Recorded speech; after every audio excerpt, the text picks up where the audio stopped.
And due to the Democratic National Committee's decision to recognize South Carolina's February 6th primary as its first official nominating contest, President Biden is not appearing on the ballot today in New Hampshire, but he could still potentially run circles around challengers Dean Phillips and Marianne Williamson, thanks to the efforts of supporters on the ground in the Granite State who have all been running a write-in campaign. So here with us now to take a look at what this could mean for the president, let's bring in Jesse Byrnes, senior editor with our partners at The Hill. Jesse, thank you so much for your time today. No, it's a very busy day here. So let's just talk about what happens if Biden doesn't win on the Democratic side. What could that symbolize? Well, there's definitely a little bit of anxiety among Democrats. They have been for months trying to stamp out these efforts in New Hampshire. Of course, going back to 2020, President Biden finished fourth in Iowa. He finished a distant fifth in New Hampshire. He skipped his own campaign party and went straight to South Carolina, which revived his campaign, and the rest is history there. And so since that win in South Carolina 4 years ago, President Biden's campaign has really tried to move away from New Hampshire. The coalition that really propelled him to the presidency was much more diverse, and New Hampshire, of course, is a much more white state, and so they're trying to play down any kind of victory on the part of these long-shot candidates because there are already concerns and anxiety within the party about President Biden's age, just his record and what he can actually run on going against Trump, and so they want to play down any kind of chance that Dean Phillips or Marianne Williamson have in New Hampshire today. You know, and Jesse, there is a lot of talk, obviously, about the president's age. And, you know, those involved in this write-in effort really believe that if Biden does have a victory, it's going to send a message about his strength. Is that the case?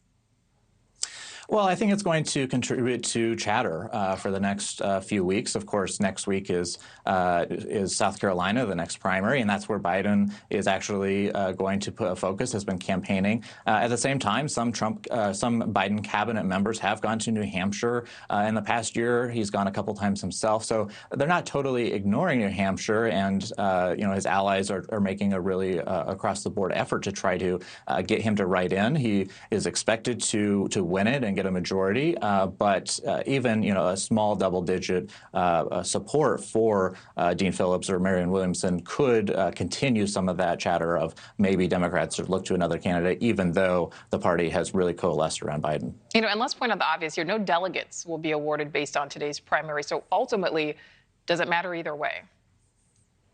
No, and no delegates will be apportioned. The Democratic National Committee has come out and said that this will be worthless today, this primary, because it will have no effect on the actual delegate count for any of the candidates. That being said, it will give some of these long-shot candidates an opportunity to continue to critique and try to shape Biden's platform in this race going forward. But it's not something that they want to do when it looks like Trump is shoring up the GOP base and is on his way to the nomination. And so they want to put the focus squarely on Trump and the matchup in November rather than these critiques on the president himself. And last question for you, Jesse, and kind of focusing on these critiques by the long shot candidates here. I mean, have any of their efforts, Marianne Williamson, Dean Phillips, really had much of an impact?